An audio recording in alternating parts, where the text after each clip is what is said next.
Bonjour à tous et bienvenue dans ce nouveau journal du FCAT, un journal où toutes nos pensées vont vers Evelyne Gutierrez. Evelyne qui nous a quittés en début de semaine, on pense bien sûr à sa famille et puis bien à elle. Evelyne, tu vas énormément nous manquer, que ce soit ta voix, que ce soit ton envie sur les terrains, au bord du terrain avec tes filles. Tu as été à la création de cette équipe féminine au temps de la rivière de Corps, tu les as emmenées jusqu'au FCAT. Aujourd'hui, elles savent le rendre puisque effectivement les résultats suivent.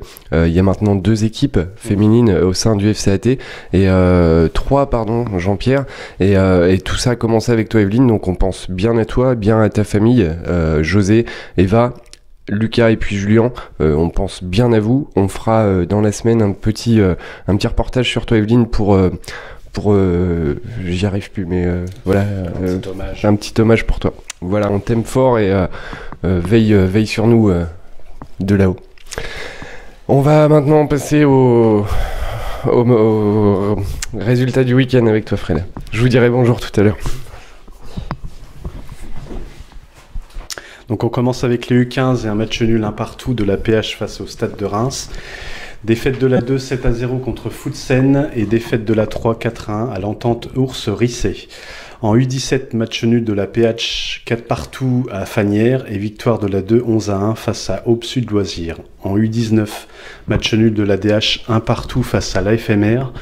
En féminine, victoire de la DH 3-0 à l'Entente Lusigny-Cronay et match nul des U18 1 partout contre l'ASVPO. En senior, victoire de la R3 cet après-midi au Melda 4-1 et victoire de la R1 2-1 face à Saint-Mémin. Ça c'est une bonne nouvelle. Jean-Pierre, bonjour. Bonjour. Désolé, j'ai pas dit bonjour, j'étais un petit peu perturbé en ce début de journal. Une bonne nouvelle pour les seniors 1, puisque effectivement on prend la tête du championnat et tout seul. C'était un concurrent direct, on était ex-aequo avec eux jusqu'à, on va dire 16h, enfin 17h, puisque le match a traîné, hein. Merci l'arbitre, j'espère qu'il regarde le journal. 8 minutes de plus. Voilà, et bon, victoire de 1, une victoire compliquée, mais une première place acquise. Oui, c'est-à-dire que, je ne sais pas si vous étiez au match, mais moi j'ai vu deux mi-temps. La première mi-temps qui était... Tu doutes de savoir Je ne sais pas. Je ne sais pas si vous étiez au match ou à la buvette, mais enfin, peu importe. Même pas. Par contre, en aparté comme ça, on a rencontré les parents d'Alain Richard, notre défenseur central, qui sont sympathiques. Qui on passe un petit coucou puisqu'ils regardent le journal. Voilà, donc du Loir-et-Cher, donc on leur souhaite un bon retour dans le Loir-et-Cher et surtout soyez prudents sur la route. Donc pour revenir au match de Saint-Mémin, donc la première mi-temps était très agréable, une mi-temps très très alerte avec des attaques de part et d'autre.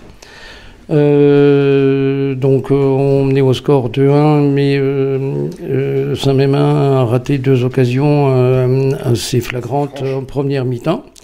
Donc on a vu une belle équipe de Saint-Mémin, un match correct, même très correct, engagé mais correct.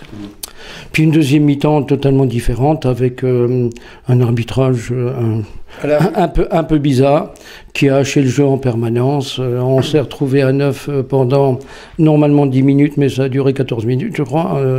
Voilà, et puis il n'avait pas du tout l'intention d'arrêter le match. Je crois que le match a duré 8 minutes de plus encore. Donc, et puis sur le côté droit, il y avait donc sur la touche comment dirais-je, un arbitre de touche qui devait être un ancien cheminot probablement et qui levait son drapeau en permanence, voilà, un peu curieux, de façon curieuse, parce que mais je crois que c'était un tic qu'il avait.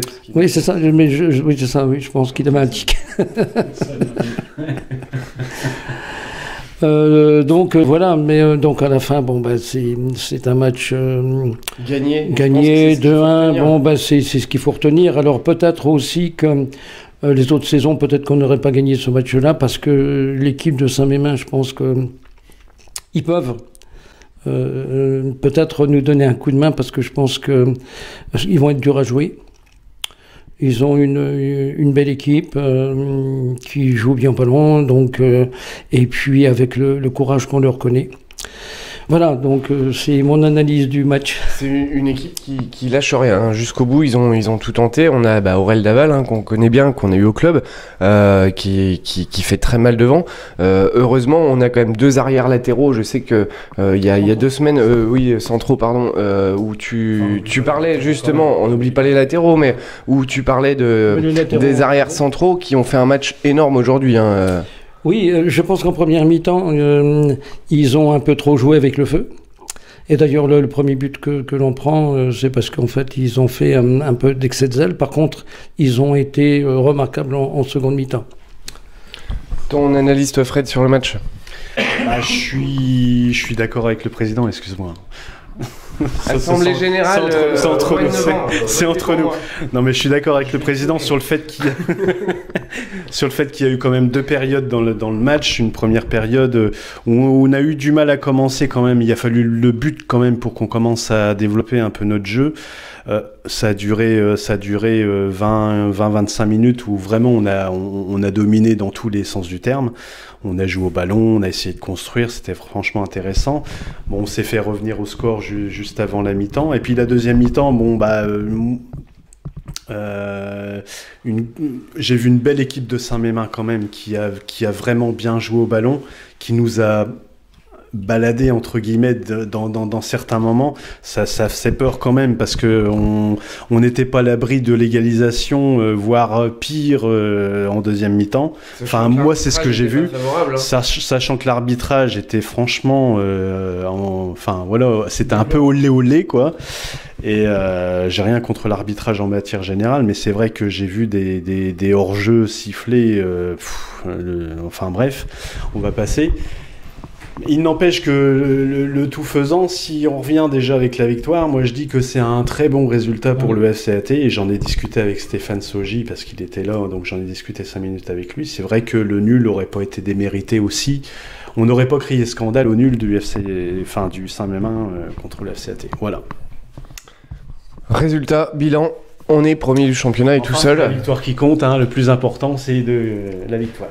C'est ça. On a eu également le tirage de Coupe de France, hein, cette semaine. On n'en a pas parlé sur la page Facebook, mais donc on recevra. On se déplace à Tessy, hein, l'équipe R2. Du week-end prochain, c'est ça, hein.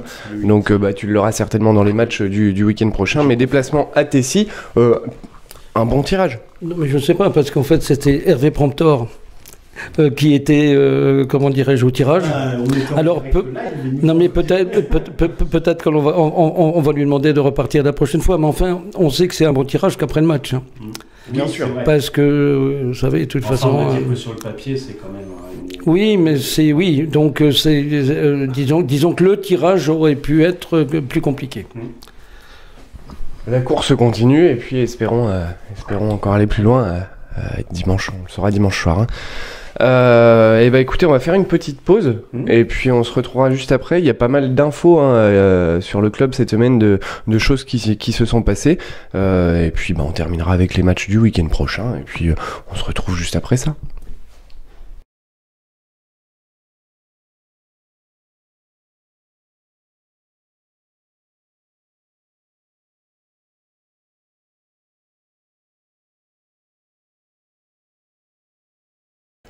Bienvenue dans cette seconde partie du journal. On va parler un petit peu des événements de la semaine, mais aussi parler de nos seniors 2. Nos seniors 2 qui ont fait de très belles performances depuis ce début de saison. Chapeau Fred, qui est à la tête de l'équipe des seniors 2, puisque 3 matchs, 3 victoires. En tête du championnat, premier ex-aequo, mais en tête au niveau du goal average.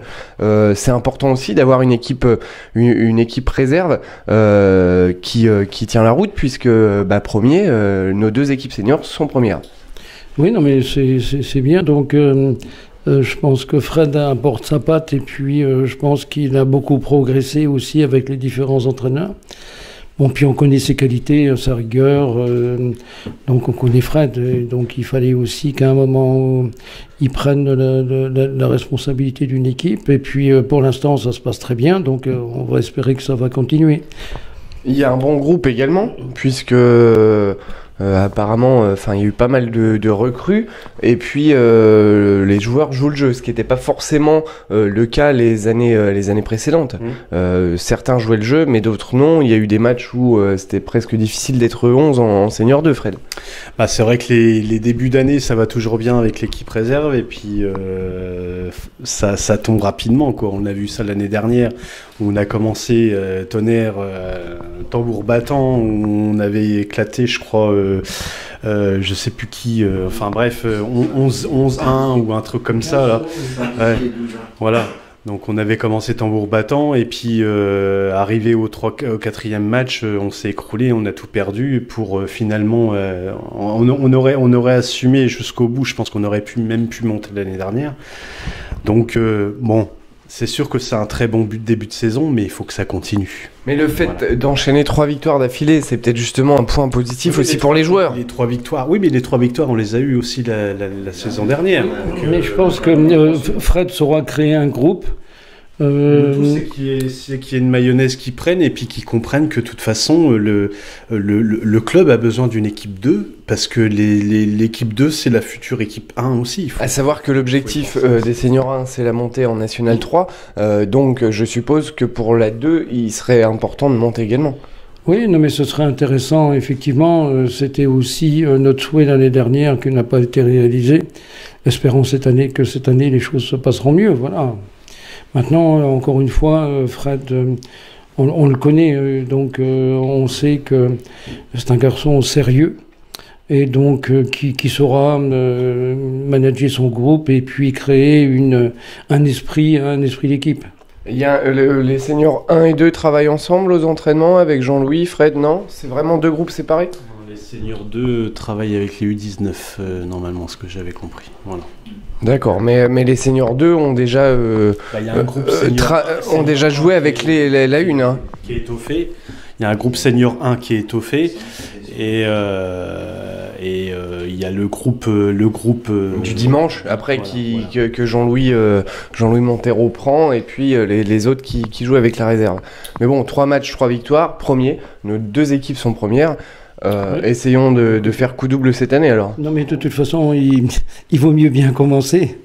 Je pense que d'abord le démarrage est important pour, je dirais, dans l'état d'esprit des gens, et puis pour la continuité, parce que c'est vrai que quand on part du mauvais pied, c'est toujours assez compliqué. Donc on est parti du bon pied. Bon, voilà, on va essayer de faire ce qu'il faut pour aller au bout. On a vu que la saison précédente, on a rectifié le tir en cours de saison, et on a presque failli monter, quoi. Donc je pense qu'on a un groupe suffisamment élargi aujourd'hui pour avoir des ambitions qui restent des ambitions tout à fait correctes par rapport aux moyens qui ont été mis en place. À savoir que le FC ATTV essaye de filmer une bonne partie des matchs. On essaye d'être à tous les matchs senior 1. Bon, aujourd'hui, il n'y a pas eu de film, il n'y a pas eu de tournage sur le match d'aujourd'hui. Mais si quelqu'un de vous qui regarde le journal veut filmer les seniors 2, on peut mettre du matériel à disposition aussi pour filmer les matchs senior 2, et puis pouvoir faire des résumés de matchs sur notre page Facebook, comme vous pouvez trouver les matchs senior 1. Il y a eu pas mal d'événements également dans la semaine, hein, Fred, avec les jeunes, avec les Allemands, puisque ce matin on a quand même eu les Allemands, un match France-Allemagne, on va dire, mais le FCAT en équipe de France. Tu vas nous raconter tout ça. Oui, donc Didier nous racontait ce matin, donc il y a eu une rencontre amicale avec, alors je vais écorcher le nom, Reichenbach. Excusez-moi. Reichenbach, donc c'était les U17 qui apparemment... Oui, vas-y, recommence. Donc c'était les U17 ce matin qui rencontraient cette équipe, donc avec une très bonne ambiance, bien sûr. On a aussi... quelque chose de très bien organisé d'ailleurs, apparemment, par... très bien organisé par le jumelage et la ville de Sainte-Savine, qui apparemment a... Ils ont bien festoyé. C'était sympa pour les gamins, quoi. Donc ensuite, il y a eu une rencontre amicale samedi U11, groupe élite contre l'AGIA. Donc, La JOCR. Voilà, la JOCR, à laquelle on a eu droit à deux matchs, donc une défaite 2-0 et une victoire 7-1. Donc tout ça dans une bonne ambiance, donc apparemment ça s'est très bien passé. Et puis on a eu aussi cette semaine la visite de la section sportive de Saint-André-les-Vergers, donc au collège, donc effectuée par Aurélien Soisson du CTR de la Ligue du Grand Est. Donc qui a pu voir tout ce qui était fait au niveau du collège en matière sportive et puis sous la coupelle du SCAT bien sûr. Voilà. Une réception où tu étais présent, Jean-Pierre, non ? Oui. Oui, c'est une réception qui s'est faite parce qu'il y avait la remise d'une dotation de la part de la Ligue du Grand Est pour donc la session sportive. Donc il y avait le principal du collège et puis le prof de PS qui a en charge la session sportive. Donc il n'y a pas de commentaire particulier à faire. Donc ça s'est passé dans une ambiance très amicale, avec la présence d'Alain Balin. Maire de Saint-André. Maire de Saint-André, et puis Pascal Andrea était là également. Pascal Andrea, qui est bien sûr coprésident du FCAT et maire de Pont-Sainte-Marie. Il y a quand même eu pas mal de choses ce week-end. Enfin, pas ce week-end, cette semaine. Ce week-end aussi, mais voilà. On va aussi faire des petites dédicaces ce soir, puisqu'il y a quand même pas mal de monde qui nous regarde. Il n'y a pas que le FCAT. Je sais que, je le dis régulièrement, on est suivi. Du Loir-et-Cher tout à l'heure. On parlait du Loir-et-Cher, donc effectivement, le Loir-et-Cher nous regarde. Épernay nous regarde, mais pas que. Il faut aller un petit peu plus loin pour être aussi vu. Je vais te laisser en parler. Donc, un petit coucou. Donc spécial dédicace donc de la part d'Hervé à Jean-Marc qui nous regarde depuis la Guadeloupe. Donc voilà, dès que tu viens dans les parages, tu es invité. Il n'y a pas de souci. Donc Jean-Marc, on t'invite bien sûr au journal et puis on attend aussi l'invitation pour venir en Guadeloupe, ce qui est logique parce que rien n'est gratuit dans le journal ni au FCAT. Absolument. Donc voilà, et je sais également qu'on est regardé du côté de Montpellier où j'ai des amis. Enfin voilà, le journal est vraiment regardé dans on va pas dire tout le monde, mais une bonne partie de la France et puis et puis sur les îles, donc c'est pas mal. Jean-Pierre, t'avais des choses à rajouter, toi ? Non.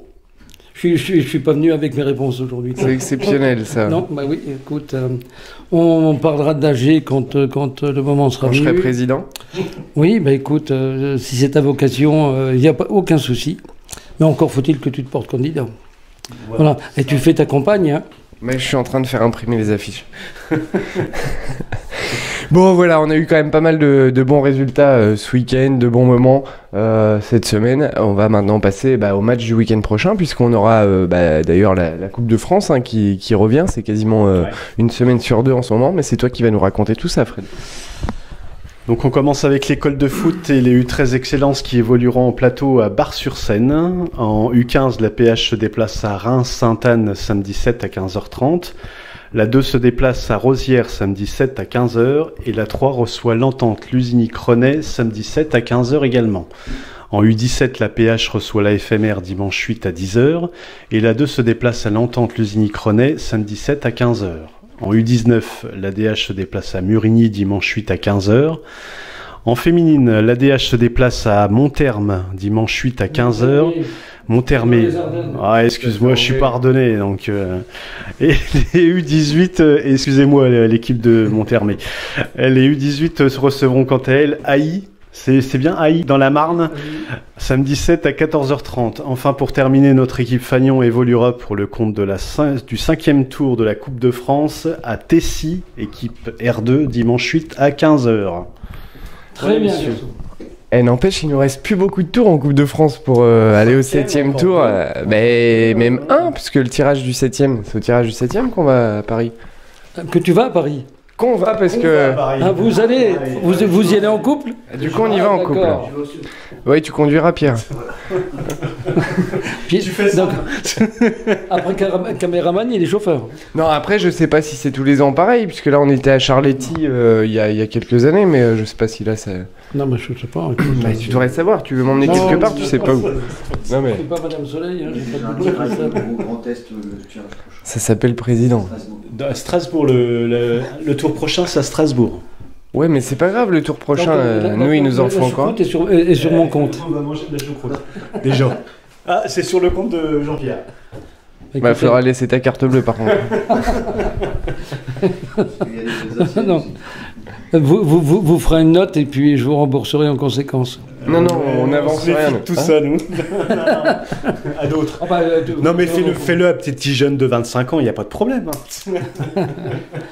Non mais de toute façon vous êtes des hypocrites vous là. Ah non, pas du tout. Oh, bah, Franchement, non, Non, hein. pas de salaud. Non, mais vas-y. Bon, de toute façon c'est bon. On en reparle. Oui, Après, c'est pas la carte bleue, le chéquier, ça marche aussi. Hein. d'accord. Bon, écoutez, pour cette... Ou alors ce sera un budget simplement. Voilà. Oh, bah, un budget, je pense que pour une journée là-dessus, on prend 2000 €, c'est pas Ouais, énorme. je me non méfie plus. toujours de ses budgets à lui. Hein, parce que- On ira voir François. Non, ce sera quand tu seras. Non, parce que c'est un président. coup, ça à manger dans un... On va pas donner de marque, mais un fast-food, en fait. Quand tu seras président. Ah, bien sûr, bientôt. 10 novembre, c'est ça? Voilà. N'hésitez pas à voter pour moi. Bon, voilà l'actualité de la semaine, les résultats du week-end et puis les matchs à venir pour le week-end prochain. Ce journal se termine. Nos pensées vont bien sûr vers toi, Evelyne, qui nous manque déjà énormément. On sait que tu regardais le journal et puis que tu aimais, tu es venue déjà dans le journal. On pense bien fort à toi, tu nous manques énormément. On se reverra de toute manière un jour ou l'autre. Et puis voilà, messieurs, merci d'avoir été là. On se donne rendez-vous bien sûr tout au long de la semaine et puis le week-end prochain. À très bientôt. Salut. Au revoir.